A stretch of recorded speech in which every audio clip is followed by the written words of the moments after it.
seen nopp biir ma tàbbal ci bànneex bépp coono bu ngeen doon dund ci wàllu yónnee ak jot xaalis jeex na dakk ak TapTap Send mooy application bi mujj juddu waaye xéwé la lool ci askan wi rawatina yéen ñi nekkee Europe Canada ba États-Unis ma wax leen TapTap Send lu mu defaat ci lu gën a neex mooy yéen ñi dëkkee États-Unis Canada Royaume-Uni du ngeen fay dara ci bu ngeen di yónnee ak bu ngeen di jot xaalis 0 franc lii de xanaa nag mooy wàcc ba zéro waaye yéen ñi nekkee France Italie Espagne Allemagne ba Pays-Bas ak yeneen i réew bu ngeen di yónnee 2 euros rek ngeen di fay xanaa neexati na ak application bii di TapTap Send yéen ñi nekkee Sénégal nag seen mbokk yi nekkee bitim réew bu ñu leen yónnee xaalis ci TapTap Send mën ngeen ko récupérer ci Orange Money ak Wizall waaye neexul ba neexul daal coono jeex na ak TapTap Send da ngay dund lu neex. Discuter avec lui, en échangeant avec lui, j'ai trouvé que c'est un homme qui est décidé et qui est prêt à venir défendre sa liberté devant le tribunal. Nous lui avons assuré de notre soutien et nous estimons qu'il doit recouvrer sa liberté. Il doit pouvoir participer en tant qu'opposant à la compétition électorale qu'il y a. Et les conditions de détention sont des conditions qui sont difficiles, alors dégradantes, puisqu'il est dans une cellule avec plus de 40 personnes. Cela n'était pas quelque chose qui devait lui être imposé. Et nous pensons que l'injustice qu'il a subie, que cette injustice-là, la justice va la réparer aujourd'hui. Alors, grève de la faim, nous n'avons pas parlé de cela. Ce qui est important, c'est qu'il y a un homme qui est aujourd'hui arrêté parce qu'il a voulu commettre un acte de solidarité. Et il a entendu et il a vu, nous avons vu, les populations de Bakel sont dans une situation de détresse morale et matérielle. Dans tout le Sénégal, il y a eu un élan de solidarité. C'est dans ce cadre, moi-même, j'avais lancé un appel pour que l'ensemble des Sénégalais d'ici et de la diaspora, et particulièrement les autorités étatiques, pour prendre les mesures idoines et urgentes pour apporter le secours pour les populations. Parce que nous avons été alertés par ces populations qui nous ont dit qu'un risque de famine risque d'avoir lieu. Un risque de famine. Parce que pourquoi? Les champs sont sous les eaux et les greniers sont vides.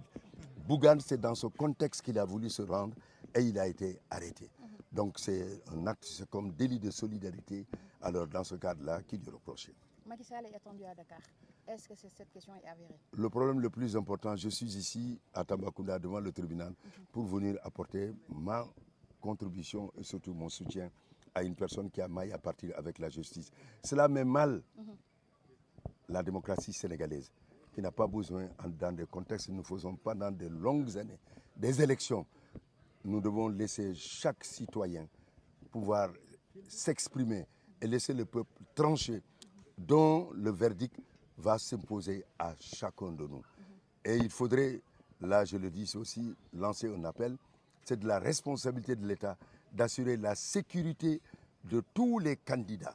qui doivent pouvoir se déplacer sur l'ensemble du territoire national sans être inquiétés ou tout simplement menacés par des forces. Je m'adresse aussi à l'opposition, que chacun prenne conscience que nous pouvons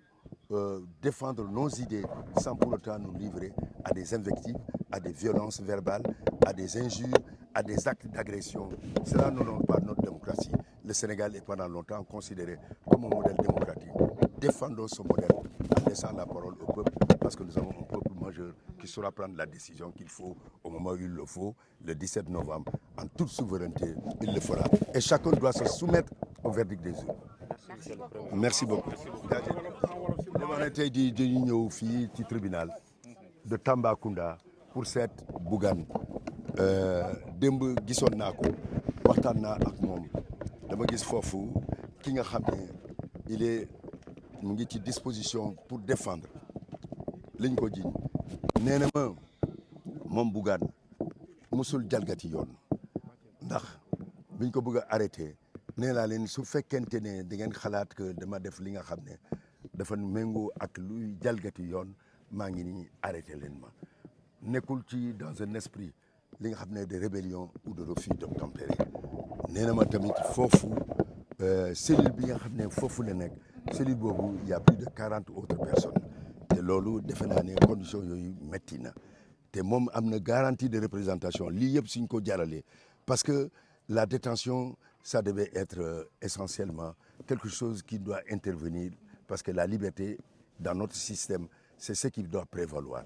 fu mu tel nii on sait qu'il a une bonne garantie de représentation mënoon nañ ko convoquer mu ñëw librement et pouvoir participer à ce procès li ñu ko téye tey xalaat nañu ko mën nañu suñu basé ci moom lu mu wax ak lu ñu bindi mën nañ am espoir que dinañ ko bàyyi tey et cela est tout à fait normal beneen côté bi tamit maa ngi lancé benn appel ci Sénégal lañ nekk yàgg nañu voté ci Sénégal dans les années 1800 déjà ñu ngi doon voté lii jongante la peuple bi moo ko war a jël décision askan bi moo war a jël décision et askan bi rek le 17 novembre moom moo war a jël décision mais am na responsabilité bi nga xam ne état bi moo ko am te état bi dafa assurer sécurité tous les candidats fu ñu mënta dem fu ñu bëgg a dem ñu mën a ko def ñu am kaaraange bi nga xam ne c'est nécessaire pour un candidat ñu bañ a leen agressé ñu bañ a leen placé ci situation bi nga xam ne mu nekk situation de danger donc di wax tamit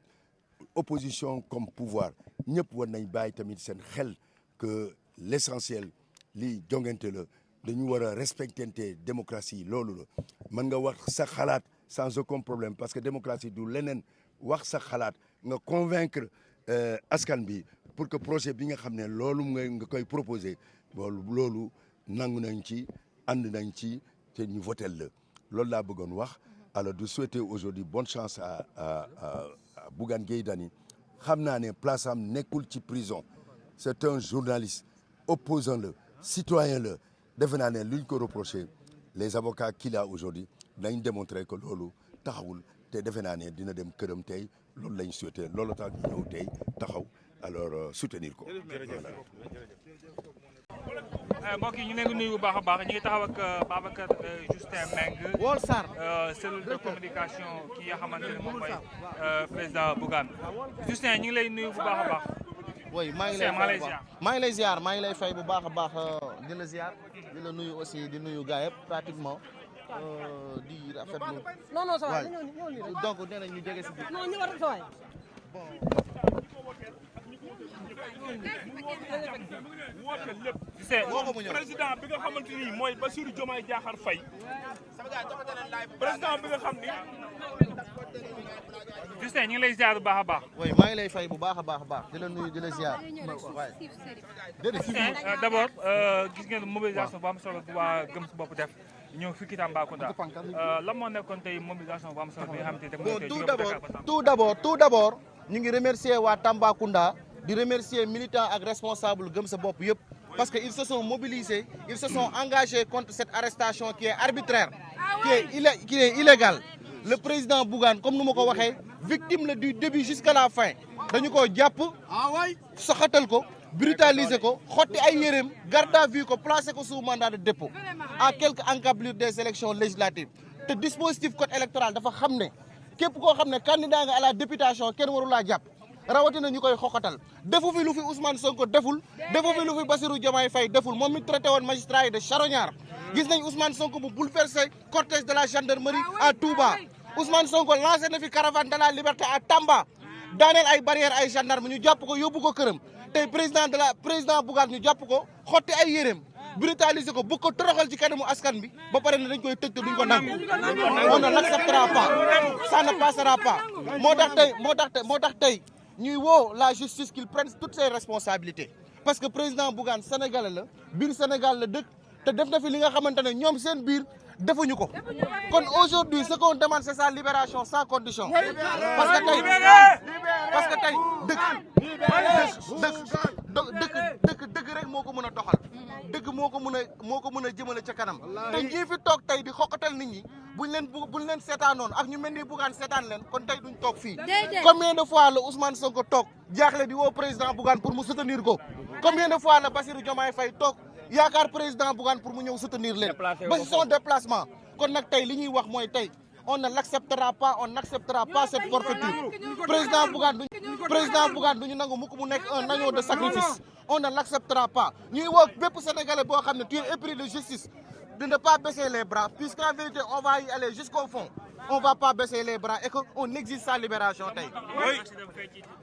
Parce que nous avons barricadé ici, nous avons un dispositif gendarmerie, nous avons la police.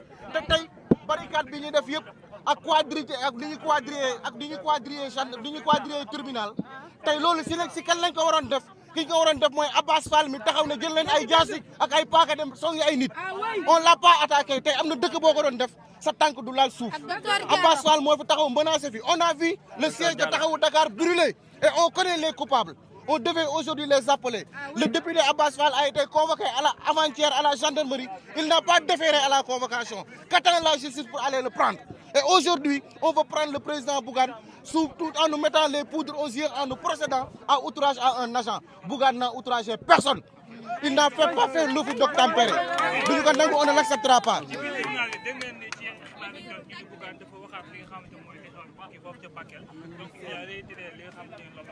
Bougane li mu wax lay wax moom lay waxaat li mu wax moom la vidéo yi wax moom la sénégalais yëpp gis président outrage agent wala nga wax ko dara mooy nga saaga ko wala nga bumax ko wala nga dóor ko président Bougane mooy coupable mooy tey victime bi moom lañ xotti yéreem moom lañ dugal ci biir oto moom lañ jàpp garde à vue ko dem na ba nga xamante ne lekk bu muy lekk sax wóolootu ko parce que dañ koy teg ci ay procédures yu sori deful grève de faim mais am na droit ne li ngeen may jox wóoluwuma ko te du ma ko lekk.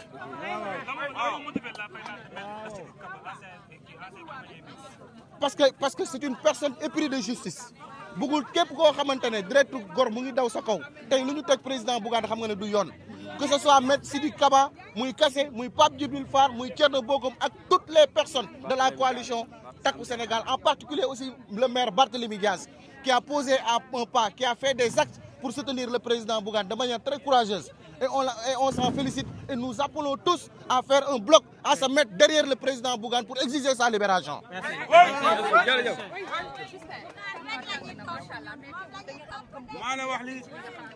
dañoo am gëm-gëm ci président Bougane parce que mosuñu gersu gis ko mu daw.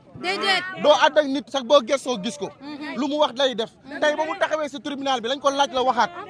te loolu mooy wane ne dëggu na li muy wax ci la nekk tooñul kenn. outragé wul defu fi leneen gis nañ fi premier ministre bu taxaw barki Dembo Ndiaye nde opposition bi ay tapet defu fi leneen gis nañ fi premier ministre bu taxaw barki Dembo Ndiaye nde opposition bi ay tapet lañ gis nañ fi premier ministre bu taxaw naan man jàpp nañ ma dëkk bi tàkk est-ce que kooku responsable la président Bougane amoon na moyen tey taal dëkk bi wala def lu ko neex mais defu ko il a subi sa peine dignement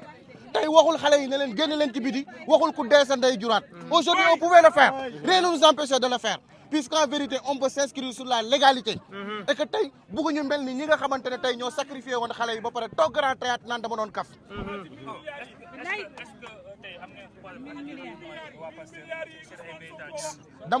on met en garde tous les responsables de Pastef qu'ils se le tiennent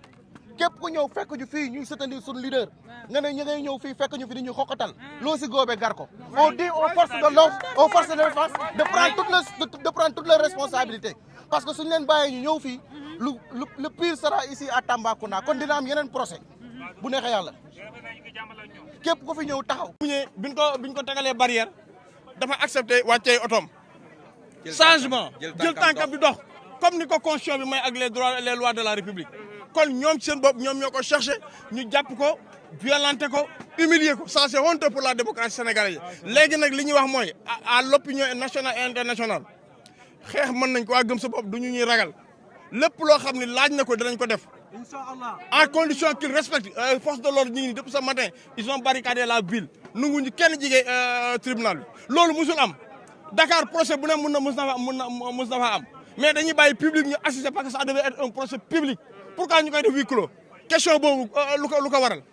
Bougane sàccul ferul deful crime ñu jël ab procès bi naan nañ ko def huis clos loolu mooy wane jaay doole te gëm sa bopp du ko accepté tey du ko accepté suba lépp loo xam ne laaj na ko pare nañ pour def ko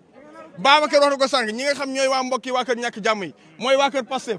nañu jël seen responsabilité fii ku fi ñëw danañ jàmmaarloo yow te lépp lu mu laaj danañ ko def gëm sa bopp ku ragal nekku fi dañu nekk ay légaliste parce que président Bougane loolu la woote fépp foo xam ne taxaw na fa dafa nañu respecter la légalité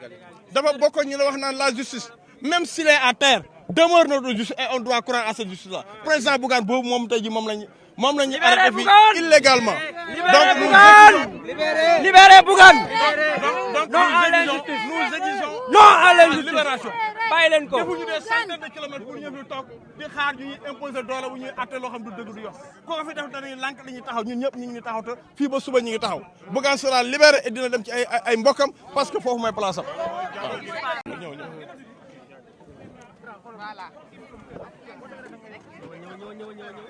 man a jógee Géejawaay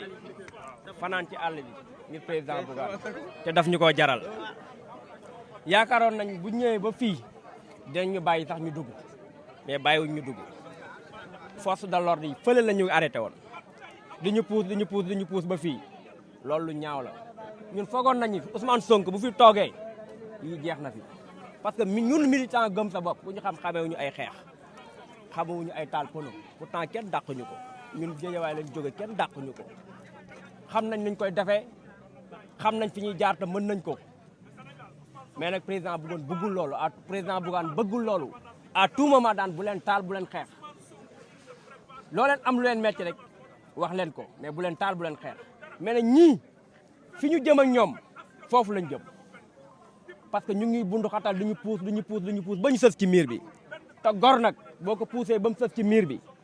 day na fépp te xam naa ni foofu lañ jëm nañ ñu bàyyi président Bougane nañ ko bàyyi place am du prison place am ca bureau mi la place am ca liggéey ba la place am feneen la koo xam ne dafa ñëwoon fii pour dimbali ay nit mais Diomaye bu fekkee dafa woote rupture nañ waxante dëgg boo dajeek fenn président Bougane mu indi ndimbal doo ñëw tàllal ko loxo ngeen saafonte nga ne ko jaayef jàmbaar mu ne la jaayef jàmbaar ngeen dox dem mais deful loolu lañ doon xaar ci moom affaire de gentleman politique affaire de gentleman la nekkul affaire de xoola ay xiiroo xaaxaw ñun doxewuñu noonu politique débat d'idée la ñun loolu lañ bëgg mais ñoom nag xam naa ne lii lañ xam xeex toroxal nit ñi te loolu duñ ko nangu jërëjëf